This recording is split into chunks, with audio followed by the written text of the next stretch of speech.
Good afternoon. Thank you for joining me today for It's a Great I.D.E.A. Today we're going to be talking about training military families on special education in Florida. And I have a guest speaker with me today. My friend Nicole Bougie is joining me, and I'll have her introduce herself in just a moment. As we start, I just want to share a couple things with you. My name is Ginger Manley. I am a parent trainer with FND, the Family Network on Disabilities, under the program POPIN, which is Parents Offering Parents Information and Networking. We are the state PTI here in Florida. I am also the EFMP case liaison at NAS Pensacola, and I'm a mom of 2 children with special needs, and their dad was active duty military for 24 years. So this is something that I'm very familiar with, and that's very important to me on a lot of different levels.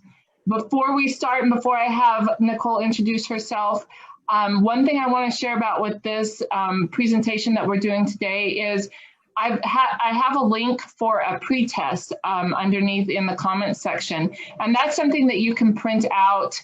And don't worry, nobody's going to be quizzing you or grading you on this, but it's just a way for you to judge your knowledge and see what you've learned by the end of this webinar. And it's a really good way to help kind of connect the information and help retain some of that information. I know that sometimes these can be a lot, there's a lot going on and a lot of information, and it's just a way to kind of, again, connect that information and help you retain it and better understand it. So if you'll look as we go through the slides, down on the corner, a lot of the slides you'll see a question mark. Those question mark slides are the slides that are going to answer the question that is on the pretest. So I just want to make you aware of that. Before we start, Nicole, I'm going to have you introduce yourself. I've known Nicole for quite a while, and I always am grateful for the opportunity to be able to work with you. So if you want to go ahead and make an introduction. Well, thank you, Ginger. I love working with you too. My name is Nicole Bougie, and I work for the North Carolina Parent Training and Information Center at the Military Outreach Parent Educator. I am also a military spouse with 2 children that have utilized the EFMP program since they were born.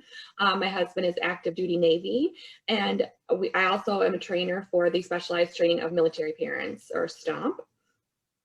And that's how we know each other. We started That's how we for a couple years.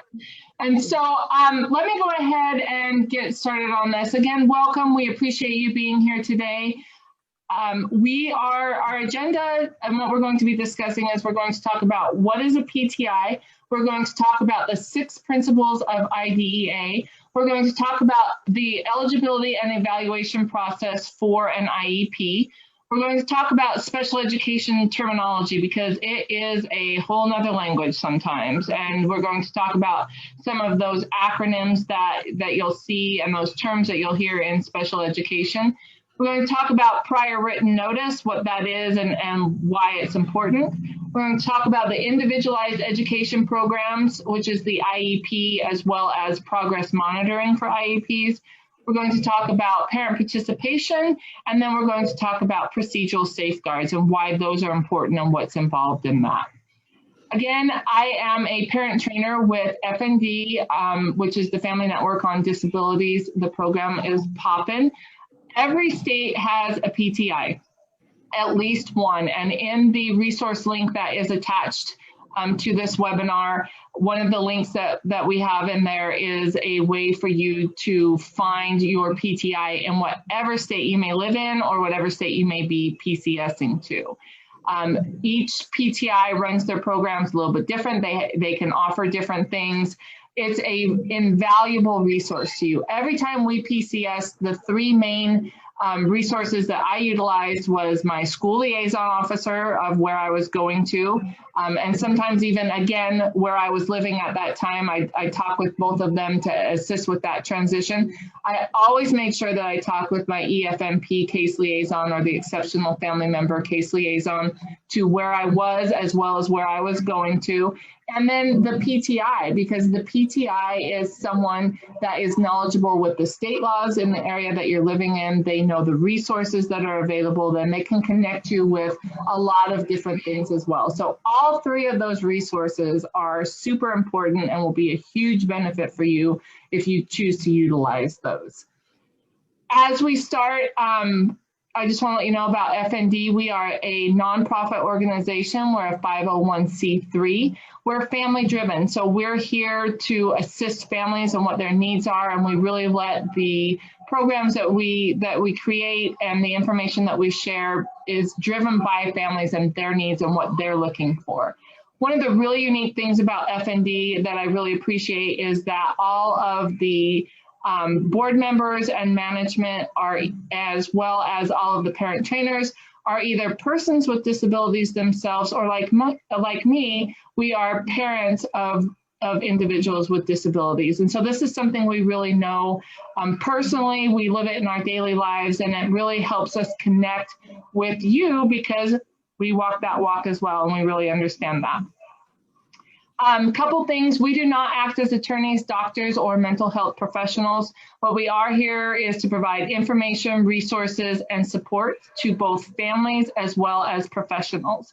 And we really focus on that special education piece because it's so important and because people have so many questions about that and how to navigate that. So let's talk about PTIs really quick. Parent training and information centers, as I said, there's at least one in every single state. PTIs, they are funded under our nation's special education law, Part D of the I.D.E.A, the U.S. Department of Education, and the Office of Special Education Programs, or OSEP. We work with families of infants, toddlers, children, and youth with disabilities from birth up to age 26. We help parents participate effectively in their children's education. We help development and encourage self-sufficiency skills so that parents can feel competent at their child's IEPs. Because again, especially that first IEP meeting, Nicole, you remember yours, they can be challenging. And when you don't understand what's going on and what's happening, it makes it even more difficult. And so that's really what we're trying to do, is to make sure that we are providing you with that information and that support to assist you in navigating that and throughout the entire, educational career of your child. We partner with professionals and policymakers to improve outcomes for all children with disabilities. And often PTI staff serve on different local and state level advisory councils, boards, or work groups that are designed to improve results for students with disabilities and enhance homeschool community partnerships. We also collaborate on larger regional and statewide conferences. We provide technical assistance and training, resources and practical strategies, and then we also have a great resource library of information and one-pagers and fact sheets. So I'd encourage you to also get on our website so that you can download that information. And we'll talk more about some of those. Here in the state of Florida, we're broken down into 3 different areas. We have Poppin, which covers the entire top of Florida. We have PSN, which is the center part of Florida, and then we have Penn, which is the east center part, as well as all the way down into the southern part of Florida. So let's go ahead and get into this. It's a great I.D.E.A. We're going to go through an overview of the Individuals with Disabilities Education Act.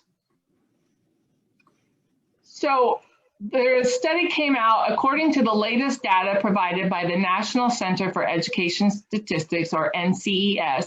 In 2017 and 2018, there were 7 million students ages 3 through 21 who received special education services under I.D.E.A. in public schools. Why am I telling you that? And the reason why is because 7 million students. I know that a lot of parents feel that they're alone, that they're the only ones, that they're, that they're struggling by themselves. And I just want you to realize that you're not. Again, PTIs and our military support programs, your school liaison officer and your EFMPs we're there to help you navigate through this, and you're not alone. The need for special education services can be very different for each child. Some children have trouble learning to read or write. Others have a hard time remembering new information. Still others may have another kind of challenge that may include behavior, vision, hearing, communication, or mobility. Some children may have visible disabilities while others have disabilities that cannot be seen but can affect their learning and comprehensive development. So what is I.D.E.A? As described by the National Center for Learning Disabilities, the Individuals with Disabilities Act, or I.D.E.A, is the nation's federal special education law that ensures public schools serve the educational needs of students with disabilities. I.D.E.A requires that schools provide special education services to eligible students as outlined in the Students Individualized Education Program, or IEP. I.D.E.A also provides very specific requirements to guarantee a free, appropriate public education, or FAPE, for students with disabilities in the least restrictive environment, or LRE. FAPE and LRE are the protected rights of every eligible child in all 50 states and U.S. territories. So I.D.E.A is a federal law, and then each state then there's some room for interpretation in I.D.E.A. There's some vagueness in some of the areas of I.D.E.A. And then each state can take that federal law and then they can implement state laws within I.D.E.A. So that's why we see so many different things when it comes to special education from state to state, because the states are then interpreting some of those parts of I.D.E.A state specific and school district specific. And so the language and the rules change a little bit. Now they have to follow the federal law. They can't change that in what the law says.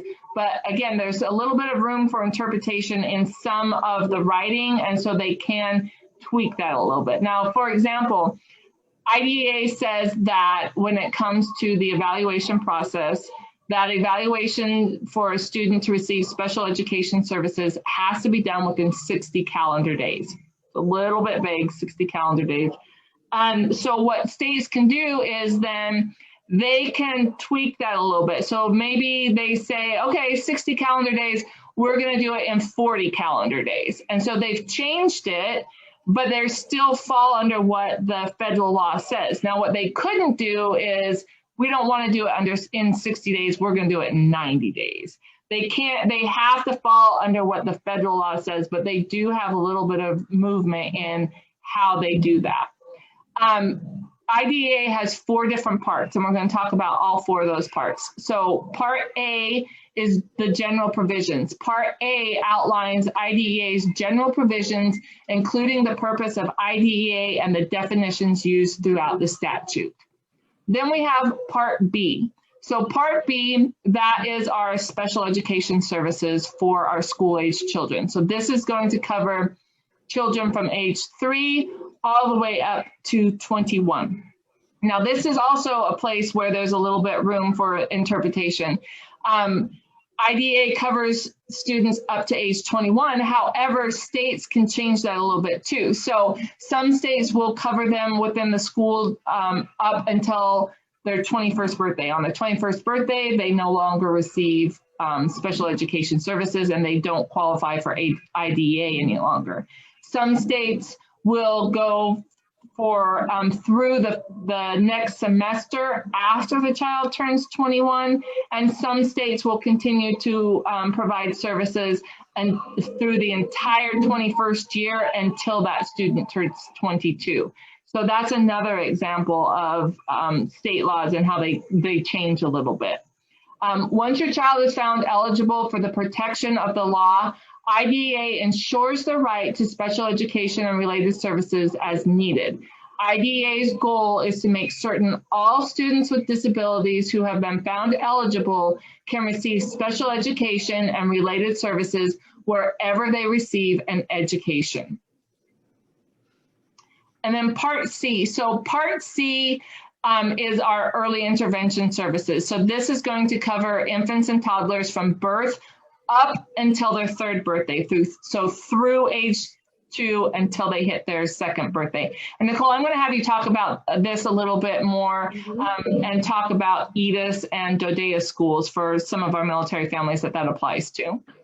Okay, so like Ginger said, when I.D.E.A is if you're at a base where there are I.D.E.A schools, I.D.E.A is the early developmental intervention services that your family would utilize. Instead, if you're living on the base, here in North Carolina, we have 2 bases that utilize this because they're supported by I.D.E.A schools. So those families use I.D.E.A and not our North Carolina Be Early services. Perfect. And that also applies to our families that are overseas. As well. So as I said, this covers children up to age 3, and every state has a different program that runs this. So Nicole mentioned the Be Early, which is the North Carolina early intervention.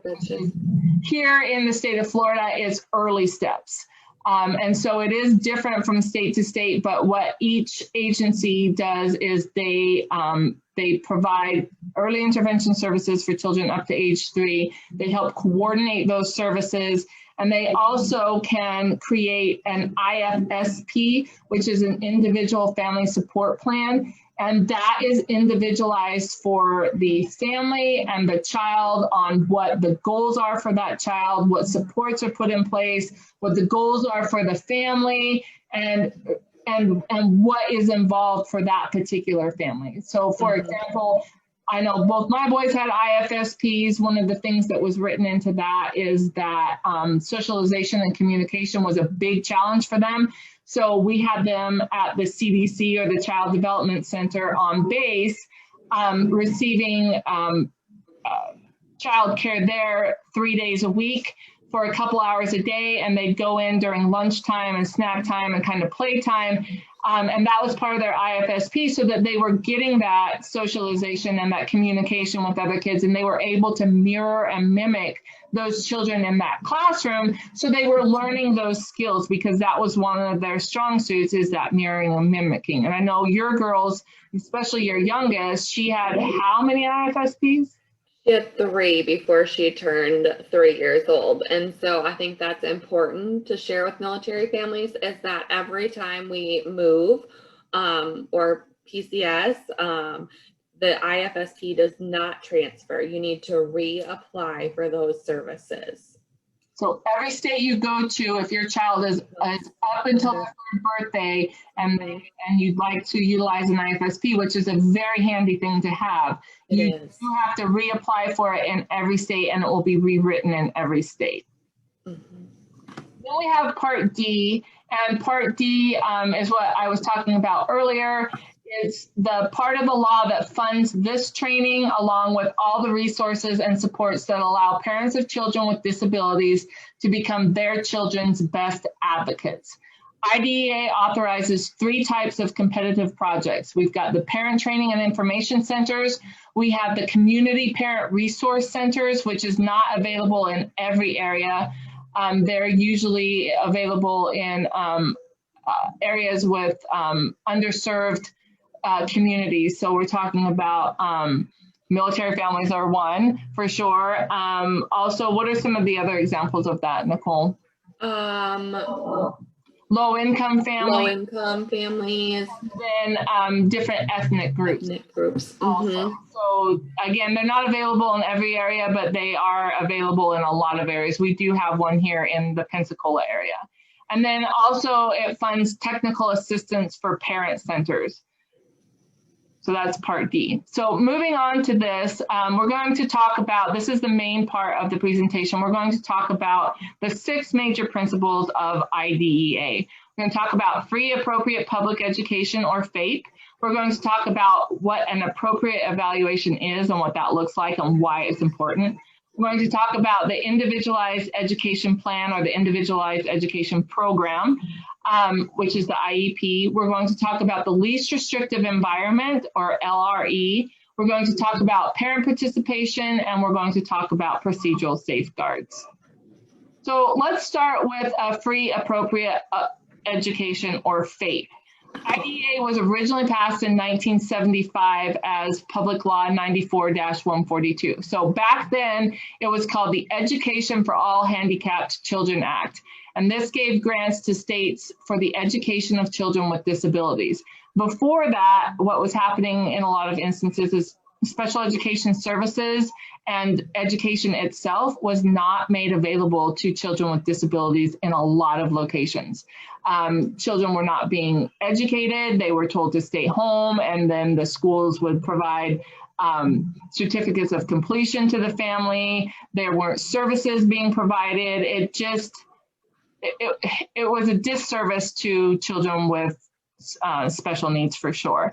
And so then we got the All Handicapped Children Act was put in place. And then after that, the Department of Education released final regulations for the amended I.D.E.A, which is the Individuals with Disabilities Act that was passed by Congress in 2004.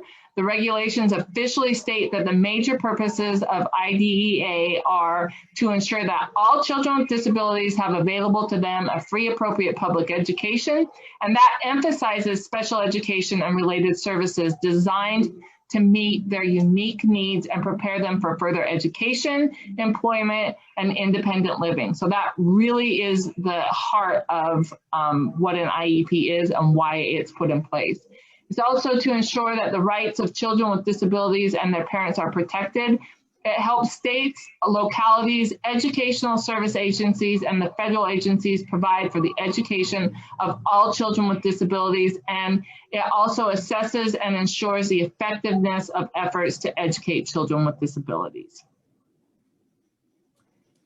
So what is a free, appropriate public education, or FAPE? This term is used in the federal law or I.D.E.A to describe the right of a student with a disability to receive special services that will meet their individual needs at no cost to their parents. So every student that's receiving special education services needs something different. It is not a one-size-fits-all, and that's what an IEP is for, is it's an individualized education plan for that individual student. So there's not two students that are going to be receiving the same thing or need the same thing. In I.D.E.A, a free, appropriate public education means special education and related services that are provided to children and youth with disabilities at public expense. So that means the school district pays for that, under public supervision and direction, and without charge. It's meant to meet the standards of the State Educational Agency, or SEA, including the requirements of I.D.E.A. This includes preschool, elementary school, or secondary school education in the state. And in I.D.E.A, a free, appropriate public education means special education and related services. So let's talk about Child Find. Child Find is part of I.D.E.A. Child Find is a legal requirement that schools find all children who have disabilities and who may be entitled to special education services. Child Find covers every child from birth all the way up to age 21. It says that the school must evaluate any child that it knows or suspects may have a disability. Now, us as military families, we move a lot, and a lot of times we kind of fall through the cracks when it comes to Child Find, because there's an agency that runs Child Find in every single state, and they utilize a lot of different activities to find children and to identify children who might need special education services. And as we're moving, a lot of times we miss some of that. We miss getting the information, we miss involvement in some of the programs. And so I just want to make sure that you realize that every single state has Child Find and what Child Find is meant to do, and that it is there for everyone, for every child from birth all the way up to age 21. So let's talk about an appropriate evaluation. So an evaluation is key to special education services. Nothing can happen when it comes to special education services without an evaluation. So the initial evaluation of a child is required by I.D.E.A before any special education and related services can be provided to that child. The purpose of conducting this evaluation is to see if the child is a child with a disability as defined by I.D.E.A, to gather information that will help determine the child's educational need. So does the child need special education services? And then to guide the decision making about appropriate educational programming for the child. So it really is a two-step process, and I want to make sure that you realize this. One, you have to request the evaluation from the school, and before we go any further, this is something that Nicole and I always talk about with families is when you're doing this and anything moving forward, you want to make sure that you do this in written form. And that written form, and especially when you request an evaluation, that written form can be a letter, it can be an email. I personally like email because it helps you track what's going on, and you can always refer back to it later by doing a search in your email. But you want to make sure that everything you do is in written format, and there's a couple different reasons for that. One, we're busy. I mean, I know that, you know, some days for me, I get so busy, I don't even remember what I ate for dinner that day. And there's no way that I'm going to remember who I talked to or what we talked about or when we did that. Was it last week? Was it 4 weeks ago? What? I don't remember for sure. So that's why you want to make sure you have it in written format. And then also, there are occasionally times when you're going to have to go into a conflict resolution process. And it doesn't necessarily happen often, but it can potentially happen. And you're going to have to provide supporting document to back up your claims if the school is not doing what it's supposed to be doing. And so you want to make sure that you have all of that documentation in written format. Think of it as your paper trail. And so when you make that request to the school, make sure you have it in written format. And then after asking for the evaluation, the next step before anything can happen is a parental consent form has to be signed. So that's a two-step process. Asking for the evaluation and signing the consent form, and then that's when the evaluation process can happen. And what this evaluation is doing is it's determining, one, is this child considered a child with a disability? And two, does this child require specialized education within school? And if the answer to both of those questions is yes, then very potentially they're going to receive special education, because not every child with a disability needs special education services. They could potentially use a 504, which would then give them accommodations and modifications for their education to help level the playing field without modifying the curriculum and providing that special education services and supports. So just keep that in mind. And then what's next? So the evaluation process, and this is what determines eligibility. So identifying children for evaluation. Before a child's eligibility under I.D.E.A can be determined, a full and individual evaluation of the child must be conducted. And there's a couple different ways that a child can be identified to have or to need an evaluation for special education services. One of the most common ones is a parent, because who knows your child better than you as a parent? And this could be you realizing that your child needs additional help and additional supports, and they have a learning difficulty that needs to be addressed, or other difficulties that need to be addressed. And so you as a parent can request that the school conduct an evaluation for your child. Now, the school can also request that. Maybe your child has started school, the teacher comes to you and says, hey, I've noticed that Johnny is struggling and this is what I'm seeing. And have you ever considered having a evaluation for special education services done? I'd like to encourage you to do that. Or the school themselves could realize, ooh, this child really needs some additional supports and services. We really feel strongly that an evaluation for special education services needs to be done. And then they can request to the parents that an evaluation be done. So those are the two most common ones. It could also be your PCM when you're going to the doctor, you're taking your child to the doctor and you're answering questions, and they say, I really feel like that your child might need special education services. You ask the school for an evaluation. Or it could be, I know both you and I both have done this, Nicole, where we're talking with parents, and based on the information they're sharing, and based on our experiences, based on what we're seeing, we've even recommended that, hey, based on what you're saying and what my own experience, I really feel like your child might benefit from a special education evaluation. I would like to encourage you to request that from the school and see if your child does need special education services. So those are a lot of ways that a child can be identified. Again, the main person is usually going to be a parent that suspects that their child needs additional help and that would need special education services, and they make that request to the school.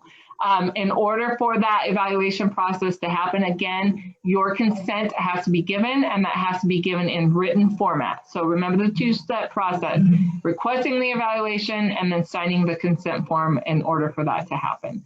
And that time period for that evaluation process is 60 days, give or take just a little bit, depending on the state, but 60 days.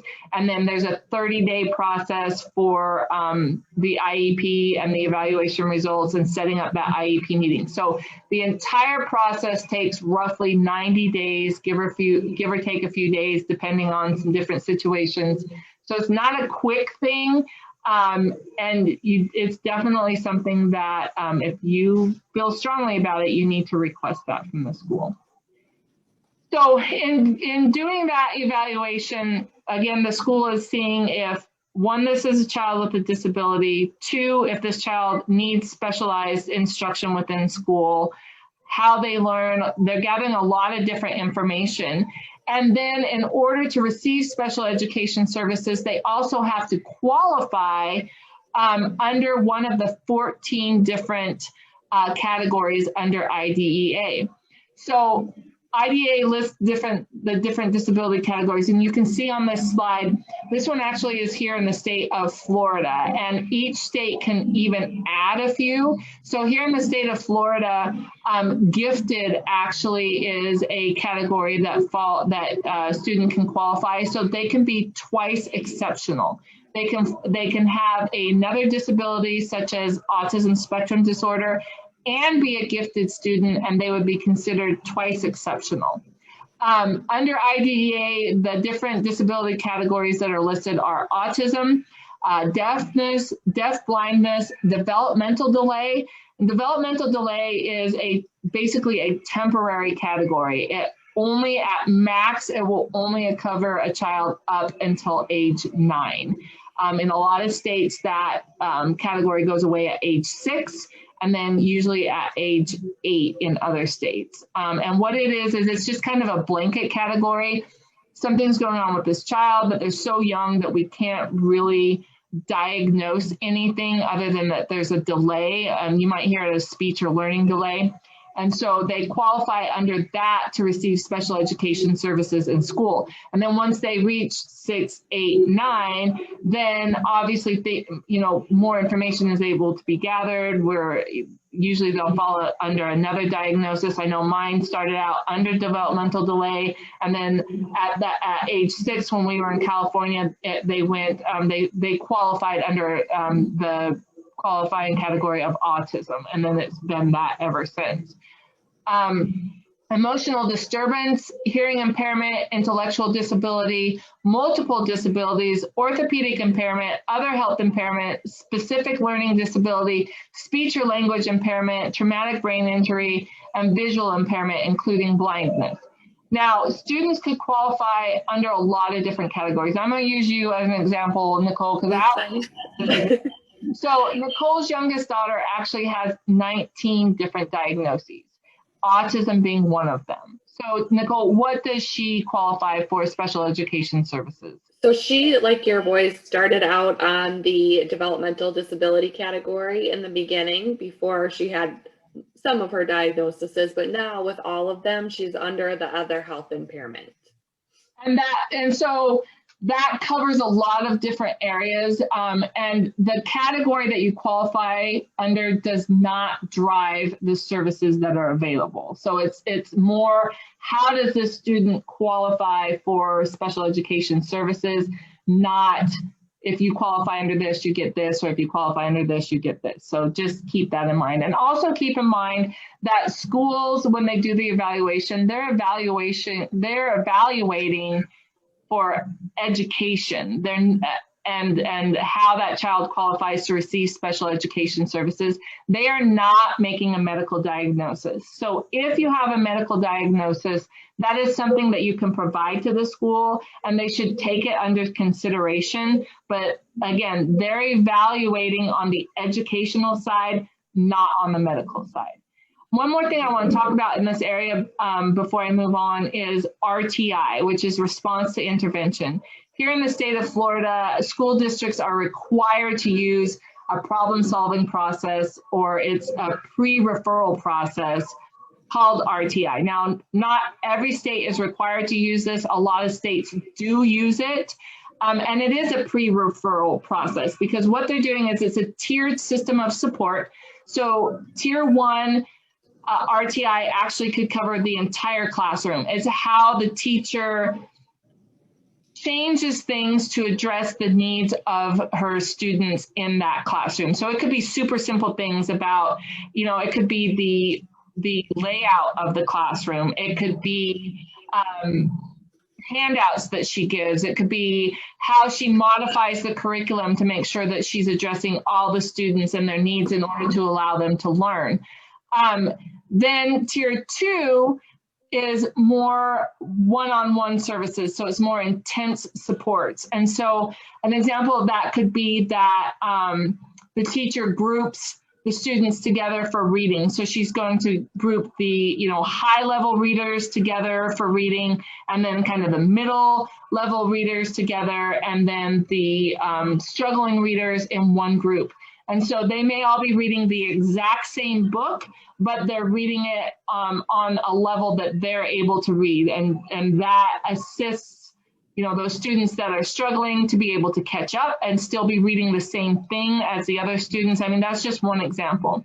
So it's more intense supports for students in order for them to be able to be educated in that classroom, and that's meeting their needs. And then tier 3 is intense supports. And so and it's meant to be a short-term support. So if a student is receiving level 3 or tier 3 supports in school, and it's lasting more than a month or so, then really that's an indication that that student very possibly needs special education services, because at tier 3, intense one-on-one supports are being given, things are being modified, accommodations are being made. And so if that's necessary, then really that child very possibly would be eligible for an IEP, and that needs to be looked at. Now, one of the things about RTI and what I.D.E.A says is schools can run RTI for a student, but if a parent requests that an evaluation be done on their student, that evaluation cannot be stopped or delayed to run RTI. The school they can continue to run RTI, but they have to run it concurrently with doing the evaluation for that student. So again, they can't stop the evaluation process for RTI. They have to run them both at the same time. And another reason that RTI is utilized, also just so that you understand, is to rule out different things. So ruling out if there's a visual need or a hearing need or an emotional behavioral need, or cultural factors, or irregular attendance, or environmental or economic disadvantages. Our students that have limited English proficiency, maybe English isn't the first language. So is that what the challenge is for them, or do they need special education services? So that really is a good example of what RTI is doing, is it's that pre-referral process to determine, is special education really needed, or are we just needing to make some adjustments for this specific student or these group of students in order for them to be able to learn?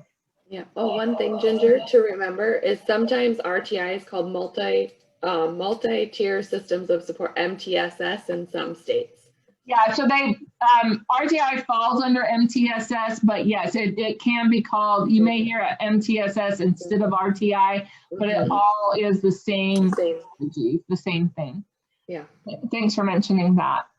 So let's talk about independent education evaluation. So you've requested the evaluation, the school has done the evaluation, they've done all of these assessments, they've gathered all this data, they've done interviews, and now you come back and you're having the meeting to discuss all of that data that's been gathered and to discuss the results. And occasionally, what you as a parent see with your child and the challenges you're having, or some of the issues that you're seeing, don't match up with what the school is showing and what the school comes back with. So in that case, what happens a lot of times is, so you're having this meeting, you say, ooh, I feel like you've missed this. I see this at home. My child struggles with this. Like, this is a big issue, and I don't see it anywhere covered in this data. So a lot of times what will happen then is the school will go back and they'll do additional testing to cover that area that you're questioning, to gather that data and those results and see what's going on, and then come back and, okay, yes, everything was evaluated. I feel good about your results. I think we're all on the same page here. And then you move forward through the IEP process. But there are some instances where you are just not in agreement with what the school is coming back with. You're here, they're here, or vice versa, and you just are not in agreement with that data for that evaluation. So you as a parent have a right to request an IEE, or that independent education evaluation. And what that is basically that's a second opinion. So at public expense, the school has to pay for it. An outside agency or an outside entity does that evaluation process and makes a determination of how that student is going to qualify for services, what their needs are, all of that. Now, you can ask for an IEE if you have good reason to believe that the school's evaluation of your child is not complete, not correct, or not fair. You can't just ask because you want to, because the school has the right to deny that. Now, if they deny it, though, they do have to go through due process. So just know that term IEE. If you really feel like the school is off base with their evaluation, you can request that. Before you do that, though, talk to the school. Communication is key. I can't stress enough how important it is to communicate with the school. And so before asking for that IEE, if you feel strongly about it, really study that school's evaluation, ask questions, have them explain the data in there, explain the results, ask the people at the school to talk with you about that evaluation so that they can help clear up those concerns. Ask the school to do another evaluation or an additional evaluation, like I was saying, to cover some of those areas. And then, talk with the ESE administrator or the special education administrator in your local school district. So, really that line of communication is important for sure. And then written notice. So once your child has gone through this evaluation process, and anytime you're going into an IEP meeting, keep in mind that IEPs are developed during that Iep team meeting. And before any IEP meeting, you'll get a written notice from the school before that happens. Prior written notice includes notifying you of any upcoming meeting far enough in advance to ensure that you'll be able to attend. And so the law says that it has to be within a reasonable time, which that's one of those leaving up for interpretation. What is a reasonable amount of time? Most schools will fall within a 10-14 day period to make sure that everyone has time to work on their schedule to be able to attend that. Reasonable time probably is not getting a note the night before in your child's backpack that you need to be attending a IEP meeting the next day. That's not reasonable time. In that written notice, that information that is in there is going to be why the meeting is being held, where the meeting's being held, what time the meeting's being held, and then it's also going to share information on who will be attending the meeting. So this is an opportunity for you parents. I know when we get our written notice, it says that it gives you 3 options. Yes, I'll attend at the date and time and location that is on this notice, or no, I plan on attending, however, I can't attend at the date and time. And then the other option is I will not be attending the IEP meeting. So this gives you a chance, if you can't attend the date and time that's on that form, you know, send back 3 or 4 days and times that you could attend, so that the school, you know, the school wants you to be there. And so they're going to do everything they can to accommodate you. So give them a couple options. You do have the option to choose not to attend the IEP meeting. Bad choice. I highly encourage you not to choose that option, because if you do that, then you are allowing others to make the decisions that they feel are best for your student. You are taking yourself out of that equation. And again, no one knows your child better than you do. You have a wealth of knowledge, probably more than you realize, and you need to be part of that meeting so that you can share that information, you can be involved in that, and you know what's going on with your child. What else did I want to say about that? That also gives you an opportunity, that written notice, for you to let the school know if there's someone that you want to attend, and you are allowed, it's your right to have others attend that meeting with you. So there's a lot of different, I know you're going to talk about this, so I'm going to stop talking about that so you can give your examples of that, Nicole, about other people that can be involved in that IEP meeting and why they need to do that.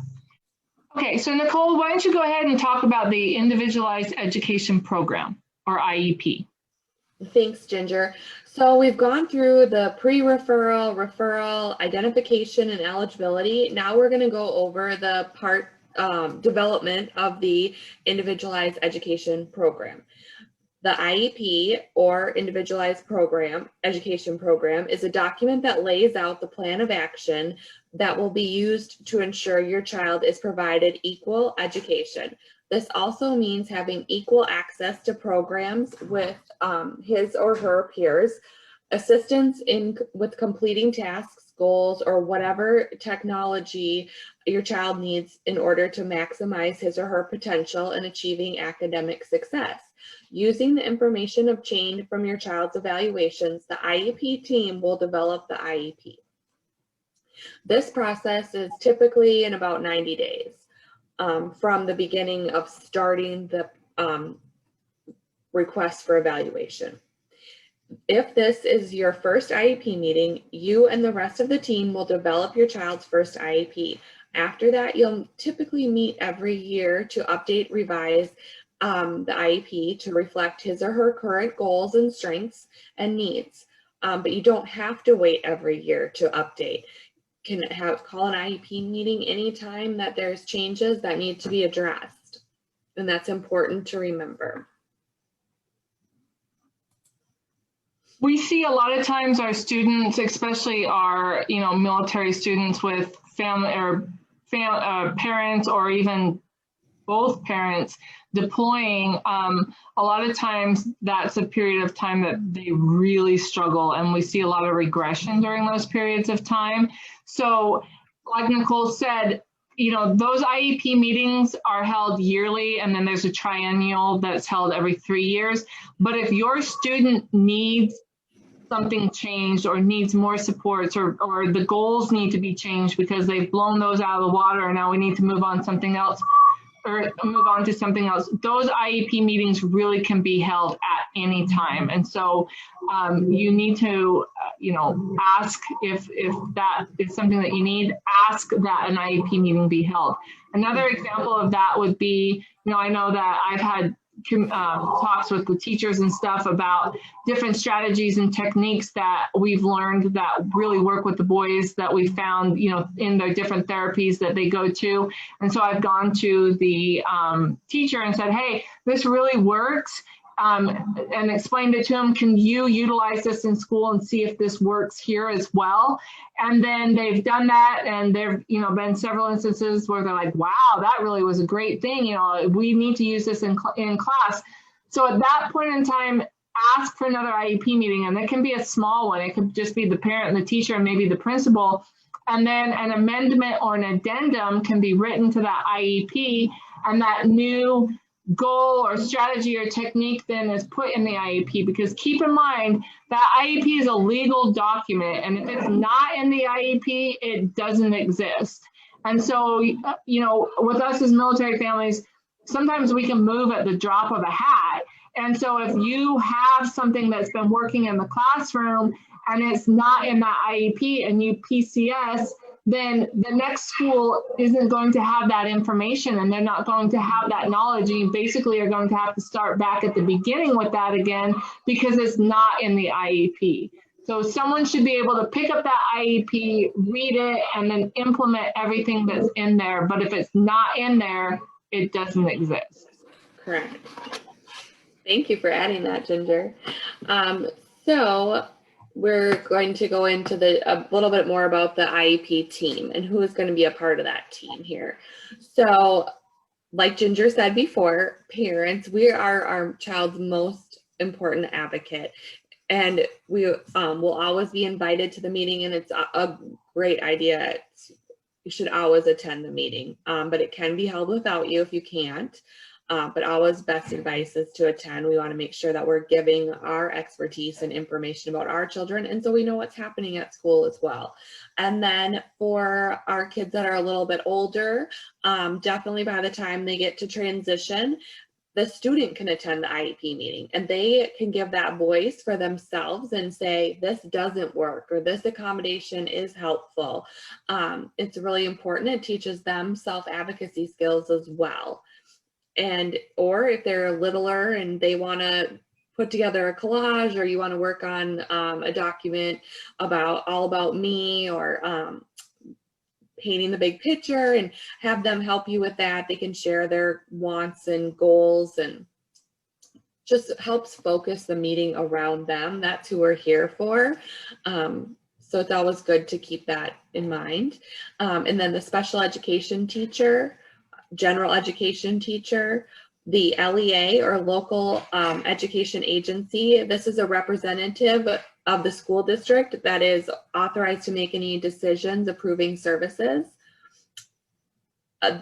Someone to interpret the evaluations that have been done. If this is a first IEP meeting, a school psychologist or whoever completed those evaluations with your child and a test for the development of the IEP, they need to be read by someone who has that knowledge to explain them to us. And then any others that have special expertise about your child and that can provide information and perspective on their areas of expertise, such as speech therapists, physical therapists, occupational therapists, possibly an ABA therapist. The list goes on and on, but anyone with that expertise. And then with being military, sometimes our spouses or significant other can't come with us. They're not around to attend the meeting. So we can invite a friend or another person to be there for us, to have that support. It can be overwhelming sitting around in an IEP meeting, especially those first couple times you go. There's a lot of information, and it's always good to plan ahead and prepare for the meeting. Write down any questions you have that you want to ask, and get your thoughts organized before you go into the meeting, so that you can really make sure that during the meeting you're getting all your questions answered. And the example I like to share, Nicole, is, I like to write down all the questions that I want to ask, or the points that I want to make sure that we focus on, because these IEP meetings can get really emotional. It's hard. You're in there talking about your baby, and and a lot of what you're hearing is what they're not able to do. And it's an emotional time, and there's a lot going on, and it's easy to get distracted, kind of have those squirrel moments and go off into another area. There's a lot of other people in there, and they have kind of their area that they want to talk about, and so they may guide the conversation one way. So I like to make sure that I write all that down when I have a clear head and it's not a crazy moment. And I use it as kind of a checklist as I go along. You know, check, we talked about that. Check, we talked about that. We got sidetracked and went on here. Okay, I want to make sure that we come back and talk about this. So that is, you know, a really good tip for parents to know that that's something that you can take into that meeting to kind of help guide that and to help focus you back in there. Another thing that you can do is, you know, I know that on F&D we have some really great one-page resources that talk about, you know, the evaluation process, that talk about placement, that talk about LRE, that talk about accommodations and modifications. And I know that you guys have those on ETA website as well.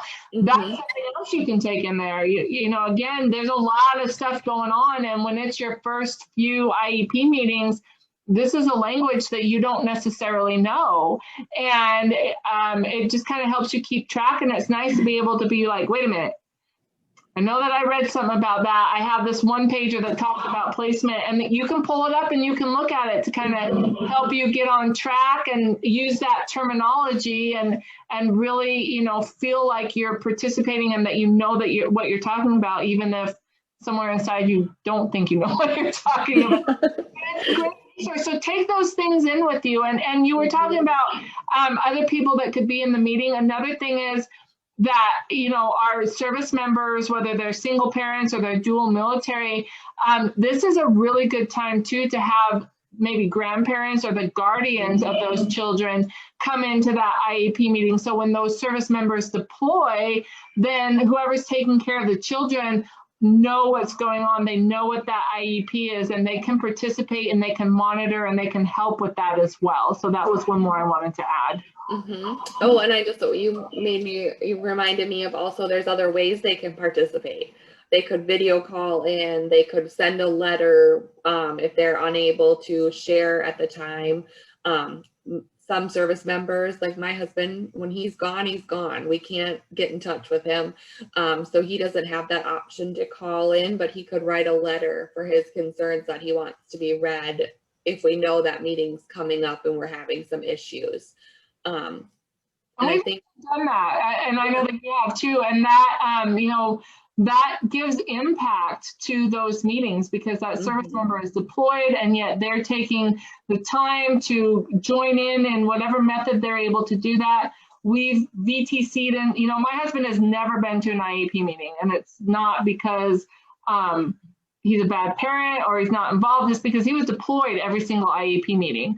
And so we were able to, one time we had some stuff going on and I really felt like he needed to be at that meeting, and we were able to teleconference in, we VTC'd in. So it was 2 o'clock in the morning, I think he was in Bahrain, and it was like 3 in the afternoon in San Diego where we were at, and he was still able to participate for a period of time in that meeting and be involved. So there's a lot of different things that can be used, and in the world of COVID that we're in today, more and more we're able to utilize different things. And so I think we're going to see a lot of changes when it comes to meetings, and this is one of them. So utilize that to be involved as much as you're able to be involved. Don't feel like you can't participate because you're deployed.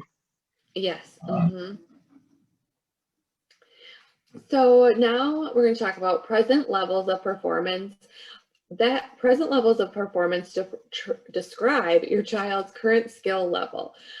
And it's really important to make them specific. So when we're talking about as military, if we have to pick up and move, the next person can take over.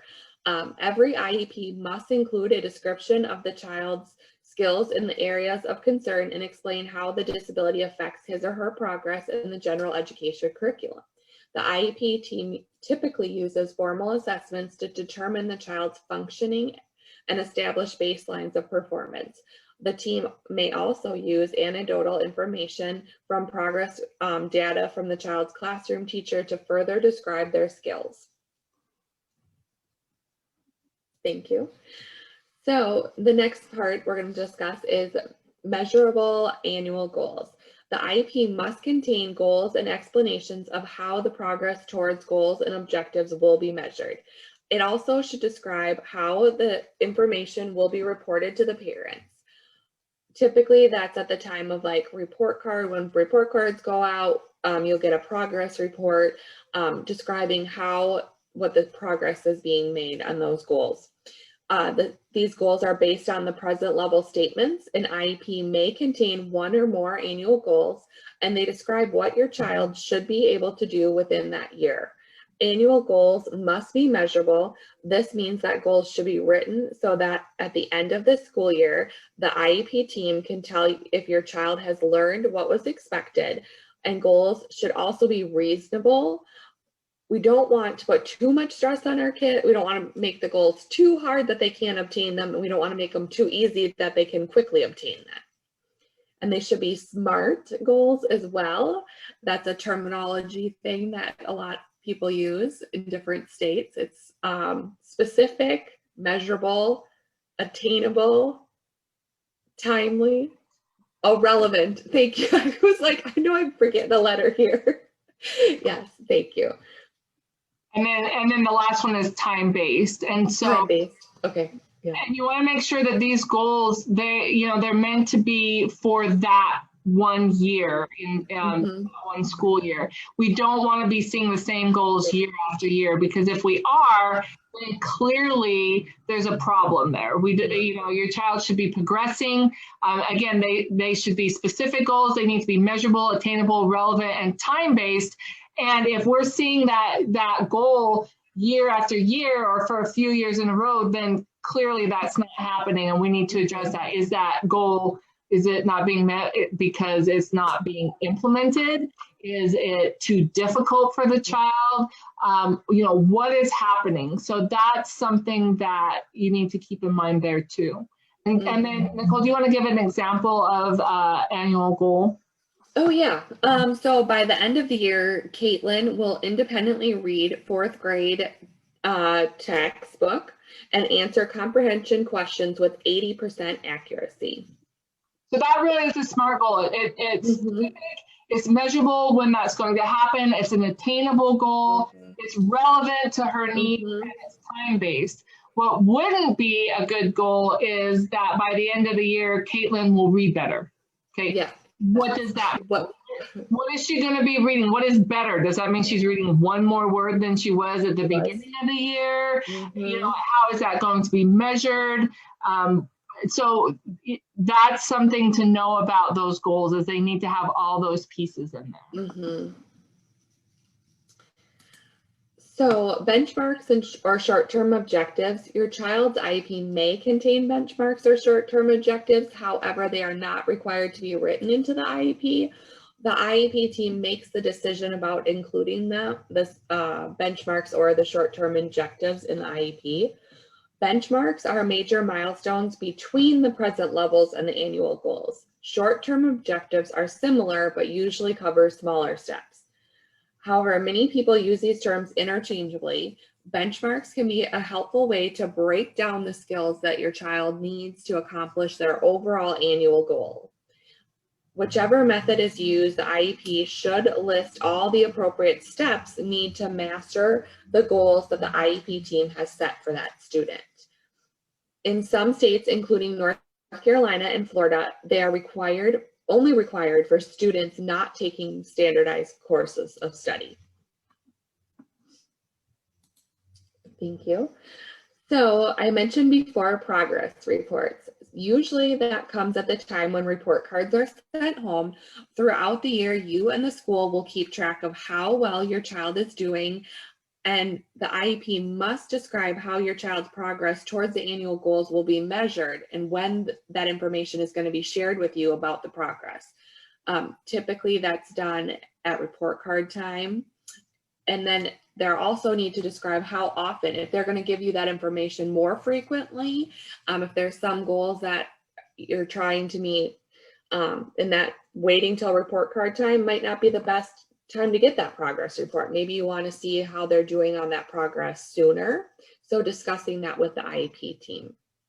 And also for our younger students, especially when they're first starting school, this could be something that could be done on a daily basis. There could be just a quick, easy sheet, you know, today I struggled with, today I was great at, you know, this happened, and that could be something that the teacher can just quickly check in a little sentence and send it home so that you know what's going on. And that's something that you can communicate with the school and with the teacher.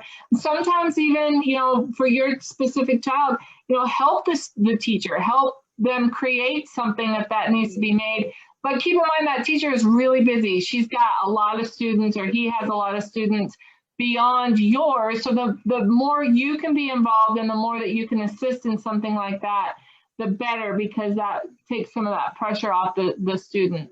I know my boys, all the students in school had a daily schedule, a notebook, and so their assignments were written down in there and that kind of thing. And so we made a process where the teacher made a, you know, green smiley face or a yellow sad face or a red frowny face based on how the boys did that day, and then made a quick note. And then that was something we had electronic time tied to those. And so that was something that we were able to incorporate at home too. And we backed up the behavior at school with their rewards at home. So just simple things like that can be put in place too. It really is dependent on your student, and having that conversation with both the IEP team and the teacher is really beneficial. That's a great example, Ginger. So talking about supplementary aids, services, and support personnel, the IEP must include a description of the student special education program, the specially designed instruction and related services that the student is going to receive to help him or her meet their educational goals. The length of time that they're going to be in a certain classroom or with the speech therapist or occupational therapist, or their pull-out services, all that, the time and the location and who they're going to be receiving those services from needs to be listed and described in the IEP. It may also list the title of the person who the child is going to receive each service from, and any other supports that will be provided by the child's teacher should also be listed on the IEP. To ensure that each child is educated in the least restrictive environment to extent appropriate, we need to make sure that we're educating them with their peers and that they're getting those services with their typical developing peers. So that's where that time piece comes in. How much time are they being removed out of the classroom? Or what is their least restrictive? Which is their better environment for that child to be placed into? And so that needs to be like a team decision as well. So that's why it all needs to be listed out in the IEP. And other things that can be listed in there, if there's any supplementary aids that they need, any assistive technology stuff, related services, we already talked about that.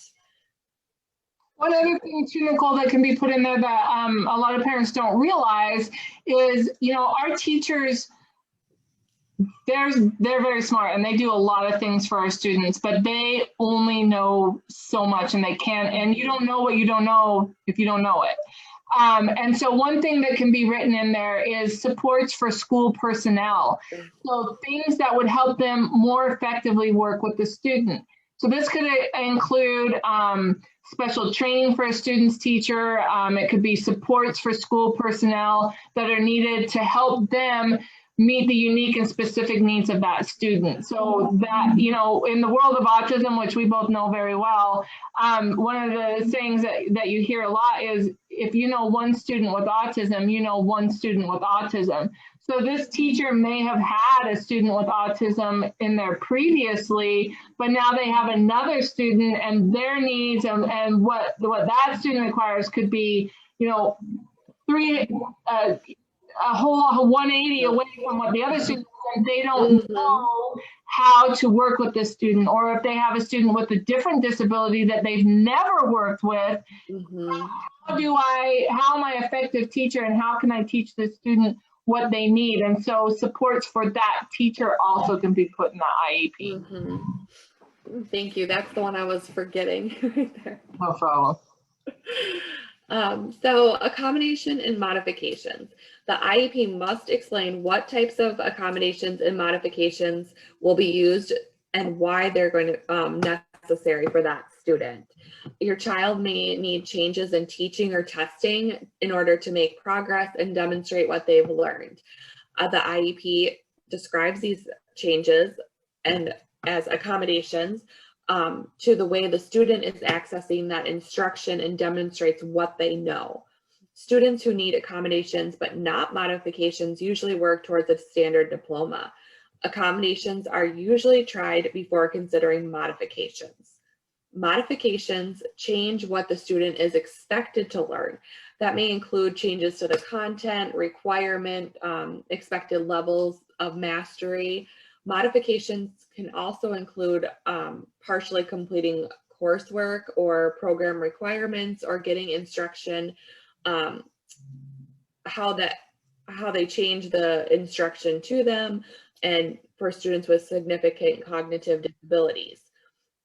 Students who need modifications may not be able to earn the standard high school diploma. They may earn a certificate or a certificate or course completion was the words I was looking for.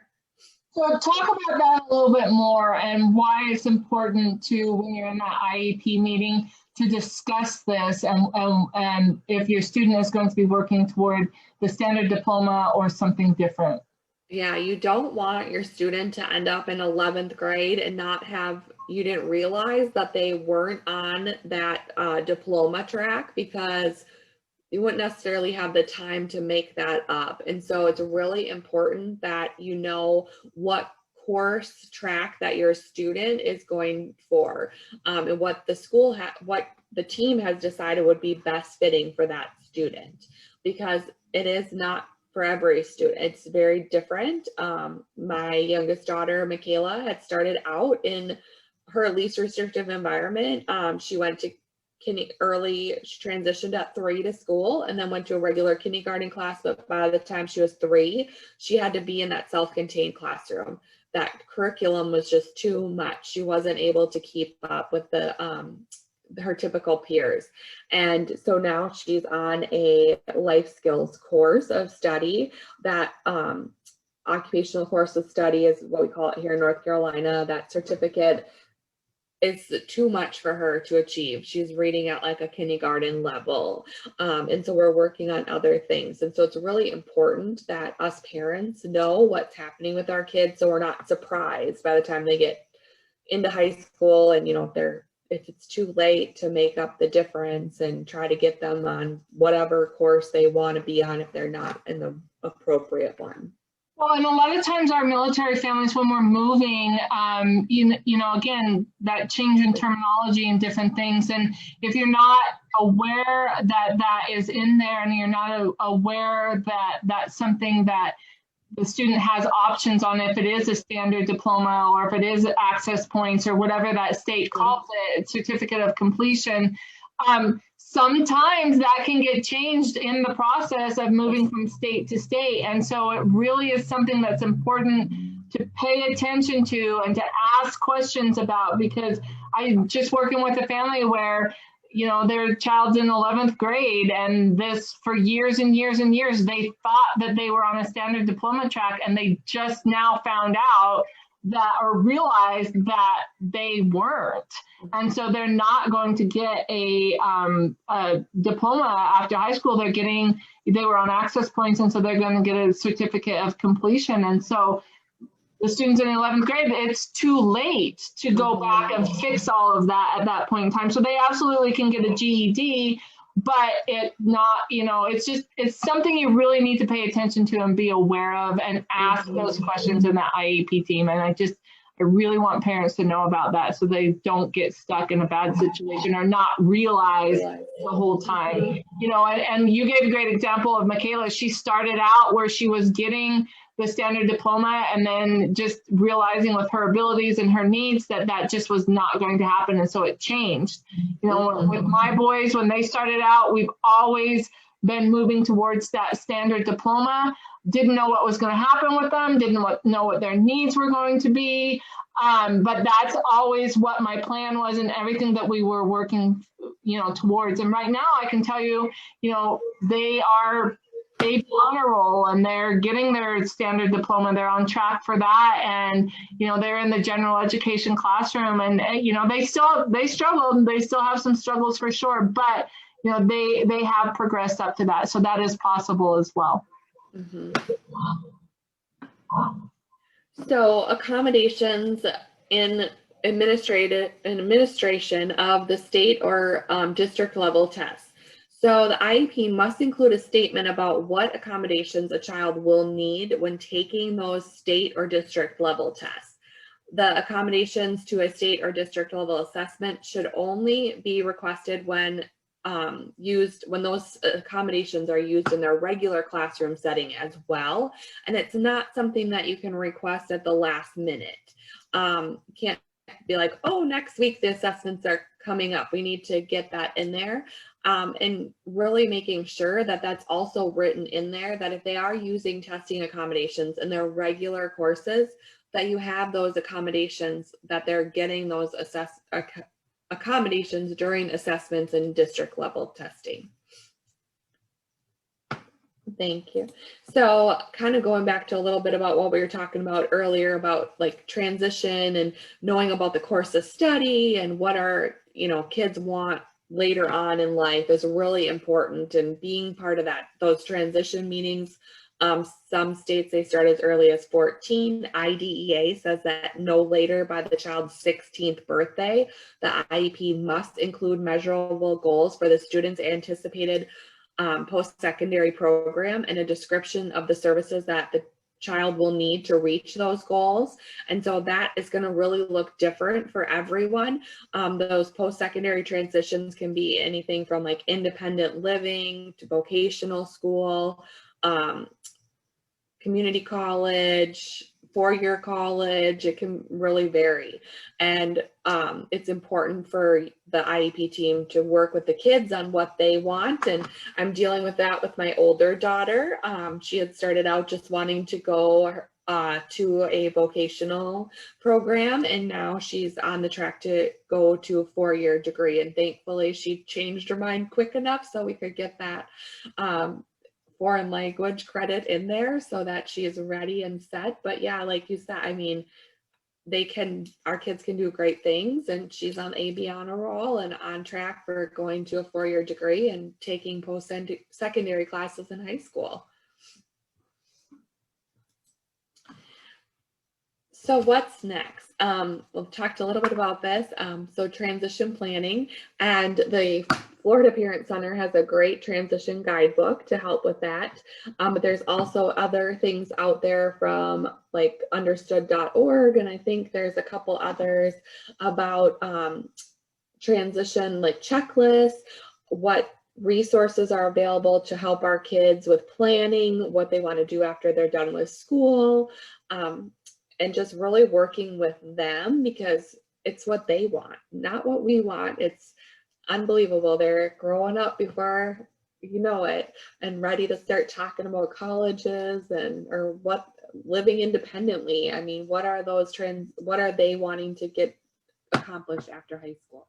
And we're right in that position right now because my oldest is 15. And so this is something that I've looked at, and I looked at a few years ago because, I swear you blink, they're one, and then you blink and all of a sudden they're 15 and you're like, oh, what are we doing? So this is a really great resource, and I would really encourage you to look at it. There's a great information. There's great skills that we can be teaching our kids, questions to ask, programs that are available. Just, again, really great information about transition and what we can do to help our children, no matter what they decide that they want to do. So definitely look at this first. Yeah, and I'll hand it over to you, Ginger. Thank you. So I'm going to talk about least restrictive environment. So LRE, least restrictive environment. LRE refers to the setting where a child with a disability can receive an appropriate education designed to meet his or her educational needs alongside peers without disabilities to the maximum extent appropriate. So Least restrictive environment is going to look different from student to student. Least restrictive environment for my oldest when he first started school was in the general education classroom, and then he was pulled out into special education classroom for specific subjects like math and English. For him, that was considered the least restrictive environment. That worked for him. My youngest, least restrictive environment for him when he first started school was the self-contained classroom. He needed that. He needed the structure. He needed that more one-on-one, smaller classroom environment. He really struggled with the foundations of being, in school and with other people and rules and all of those different things. And so being in that self-contained classroom with pullouts into the general education classroom for math and English was the least restrictive environment for him. So keep in mind that special education is a service, not a location. And where your student is educated is going to be, their needs are going to be different from student to student. But I.D.E.A. says that that students should be educated alongside their non-disabled peers as much as is appropriate. And then parent participation. So parents, again, we've said this more than once, there is no one that knows your child better than you, and you know probably more than you think you know.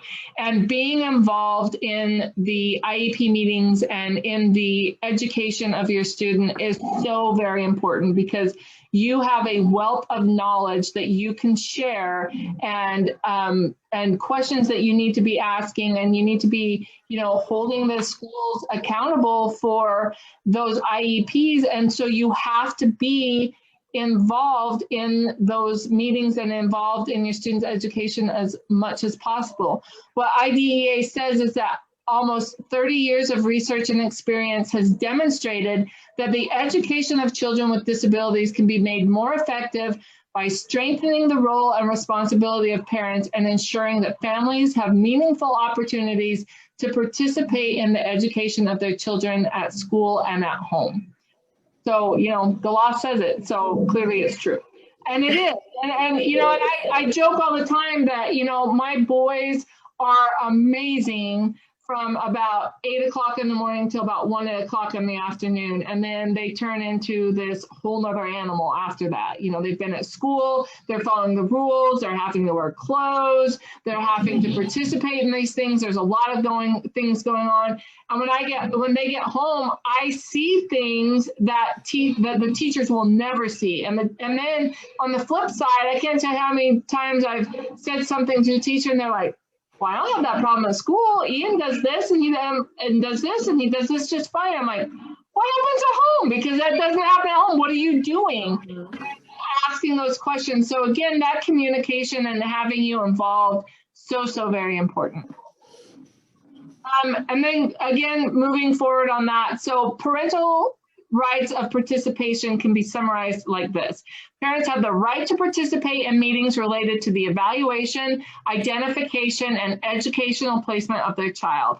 Parents have the right to participate in meetings related to the provision of a free, appropriate public education, or FAPE, of their child. Parents are entitled to be members of any group that decides whether their child is a child with a disability and meets eligibility criteria for special education and related services. Parents are entitled to be members of the team that develops, reviews, and revises the Individualized Education Program, or IEP, of their child. If neither parent can attend the IEP meeting, the school must use other methods to ensure their participation, including individual or conference calls. Parents are entitled to be members of any group that makes placement decisions for their child.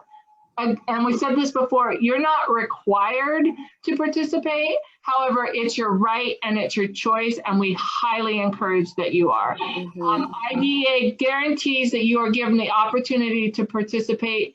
The rest of that's up to you and your choices. Okay, so let's talk about consent for services and placements.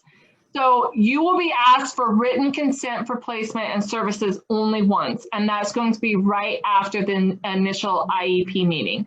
You'll sign a consent form to start services and to consent to placement. If your child's services or placements are changed later, The school district must inform you by providing a written notice, but they don't need your permission to make the changes.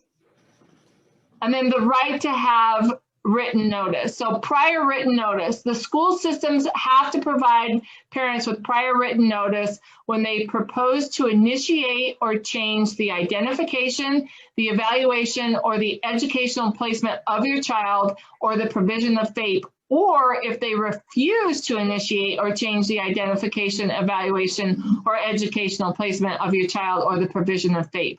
So this means that the school system must give you prior written notice before it may take action or refuse to take action with regard to identifying your child as a child with a disability, evaluating your child, determining your child's placement, or changing it. So an example of that would be if your child is in the general education classroom and the school feels that it would be appropriate to pull your student into the special education classroom for maybe for English or reading, they have to give you prior written notice before they do that. Or if you ask them to do that and they refuse to do that, they have to give you prior written notice that explains that and why they're making that decision. And also if they stop services, so your child's been receiving OT and then all of a sudden the school decides that your child doesn't need to receive that anymore, they have to provide prior written notice for that. And that gives you the opportunity to dispute that and to have a conversation with that. So they have to do that in advance. So keep that in mind with when it comes to prior written notice. And I'm going to go into procedural safeguards, Nicole. Okay, thank you. So procedural safeguards are designed to make the special education process fair for you, the parents, and the school, and help make sure that your child receives a free, appropriate public education.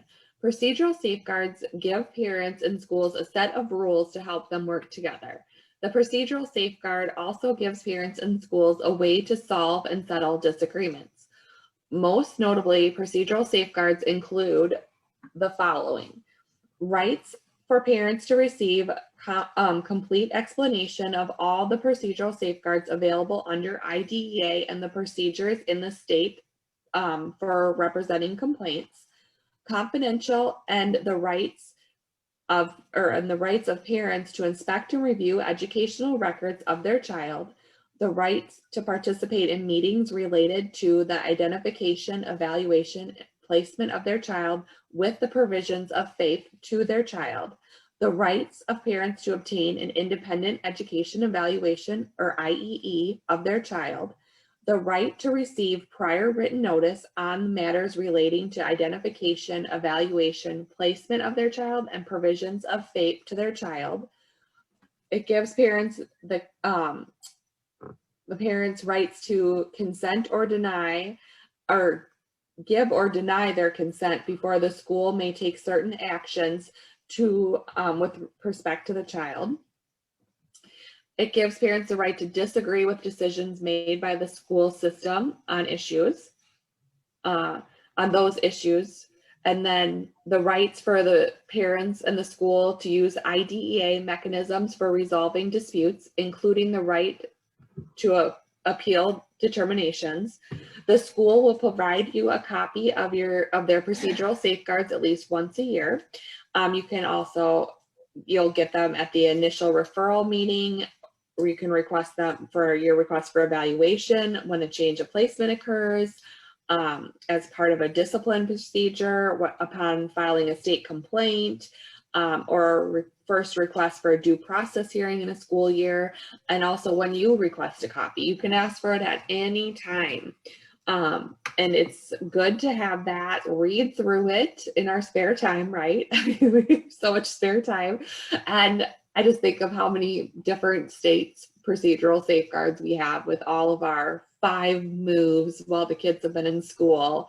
But really it outlines, it's how to follow, what steps and like chain of command, how things are laid out in this process for this school in this state. I always describe this as basically your special education Bible. You know, yeah.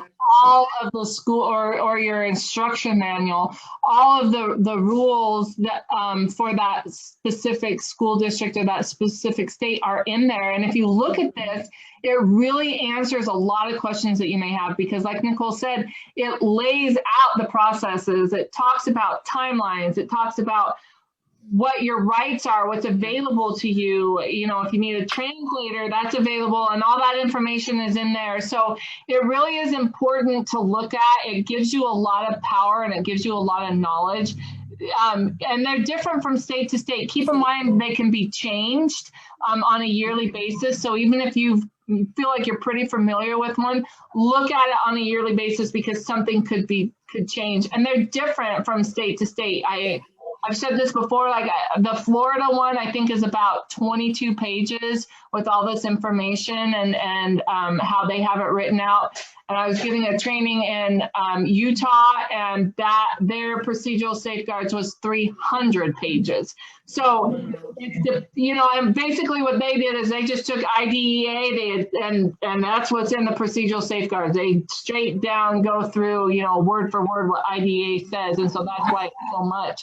So it does change, and it is really important to look at, because it can answer a lot of questions and it gives you that knowledge. So when you're speaking to the school, or if you have a question about something, refer to your procedural safeguards, because that really does have that information in there, and that could solve a problem just by, knowing where to look for the answer. So from time to time, you and the school may disagree about what is fair or what your child needs. Some disagreements can be solved easy. Others may take more time or effort. And so, but the first step should be like understanding where the problem is, and always trying to use the less adversarial approach and working with the teacher, and then going from there, kind of following your chain of command, I guess you could say, and seeing how to resolve this the least average, without getting to those more steps like the state complaint or the due process. All those kind of things can take time, and sometimes us military families don't have that time. So trying to work that stuff out before it gets to that point. Nicole, let me just stop you there real quick. And you and I have talked about this a lot. A lot of times these problems that you're having could be just, it's lack of communication. You're expecting that the school's doing something. They're not on the same page as you. They're thinking that you're doing this or that you want this. So it really is important to, communicate with the school and keep those lines of communication open. Sometimes your student will be at a school for multiple years, and you want to have that good rapport with the school. You want to have that communication. You want to have that problem-solving process if something does come up, where you can have a conversation about it, instead of, the problem really is here and you just automatically escalate it up to here. That doesn't solve anything, and it's not good for your student, it's not good for you, and it's not good for the school. So really utilizing, like you said, that chain of command, starting at the lowest level, that could potentially solve any problems or questions that you have. And then if it doesn't, moving on up. And then talk about some of the different options that are available for like facilitated IEPs and mediation and that as well. Yeah, so it will be outlined in the procedural safeguards, like the process for facilitated IEP meetings, mediation, filing a state complaint, and the due process steps. That will all be outlined for how that works in the school where you are, the state where you are. And when following that chain of command, you could start with the teacher, you could go to then the special education teacher, the principal of the school district, special education people, or whatever it's called in your school district, then possibly the superintendent of the school. But really making sure too that if you're having any conversations with these people on the phone, that you're always following up with like an email to clarify your conversation, so that you have that documentation, and keeping that documentation is always a good reminder, because that's so important. If you end up in those later steps of like filing the state complaint or the due process, you'll need that documentation to prove whatever the issue was you were having. So we kind of talked a little bit about this on the previous slide. So dispute resolution, there's the cadre and the Center for the, I'm blanking on the acronym. Yes, I am too. We have a link in our resources to Okay. and the dispute resolution options and the steps to take on that. So I'm sorry, I did completely. No, that's okay. So it's, if you have good reason to believe that your child is not receiving a free and appropriate public education or FAPE, you may want to use your rights, including the right to mediation or filing a state complaint or requesting a due process hearing like we just kind of mentioned before. But it's always good to start with that, you know, maybe there's just some miscommunication. So start with that teacher or the special ed teacher before you get to those other, but knowing that you have these options available to you is really important, and then how to use them. And so that documentation of these extra documents that spell out what each of these steps get into further, I think is really beneficial. And then the facilitated IEP and mediation are both different forms where you have an impartial party there to help mediate, you know, and help make sure that the parents and the schools are, you know, moving forward in their communication, that the laws are being followed. So that is a lower level option of dispute resolution that's available to you before you get up to that higher, either state complaint, which sometimes those need to be made, and sometimes even that due process, which is it's a court case. You're going to court with that, and so you know, if you can utilize those lower levels when appropriate, definitely do that. And cadre, the Center for Appropriate Dispute Resolution in Special Education. Oh, thank you for pulling that up. I appreciate that. Thank you for pulling that up. Okay, and then let me. Okay, so school records, schools they keep many records about our students with disabilities. These records can contain personal and private information about our child. There are children's rights, and our rights for their records is under the Family Educational Rights and Privacy Act, or referred to as FERPA. And that gives us the right to be able to access these records. It keeps the records confidential. It gives us the right to ask the school to change the record if there's anything incorrect in the record. And it gives us the right to have those records at the school hearing. Oh, if there's a due process hearing and stuff, they can pull those records. Or if the school change the records, if there's incorrect, the record, then it gives you the right to have a hearing with the school to have those records changed. And you can always, if there's something incorrect with your students' records, you can always add a letter into the record that explains why you feel the information is correct. Here's my backup, and you can put that to give an explanation. So if somebody is looking at the record, then that information is in there. And it's also good for us military to request these before. It's a lot easier to take them with us, even though sometimes we don't have a lot of time when we're leaving. But it's always good to request them before we leave. It's easier to obtain them. It's also good to remember sometimes if you've seen your child's name spelled a different way, to request it in every way that your child's name has been spelled on documentation, and ask them to correct that as well. That will ensure that you're getting all those documents regarding your child. And it's important, you know, these records, you may need them for something when it comes to special education, but a lot of times too, when your children get older, if they're going to apply for means tested programs like SSI and Medicaid, in some instances, these school records are going to have to be submitted as well. So you were saying, Nicole, it's way easier to get a copy of them when you're in the state at the school where you can go into the office or into the school district and get them than when you're cross country and you're like, oh, I don't have a copy. I need to get a copy of that. And then you're having to deal with, you know, how to get them and requesting them, and it just makes it more difficult. So always make sure that you have copies of school records, because you will need them for a multitude of different reasons. Yes. Did you have anything else you wanted to add there? I don't think so. I'll hand it back over to you. All right, thank you. So again, we just want to thank you for being here with us today. We have on FND, we have some really great downloadable resources, and you can see some of the pictures of them here. We have them in English, Spanish, Creole, Russian. We even have them available if necessary in Braille.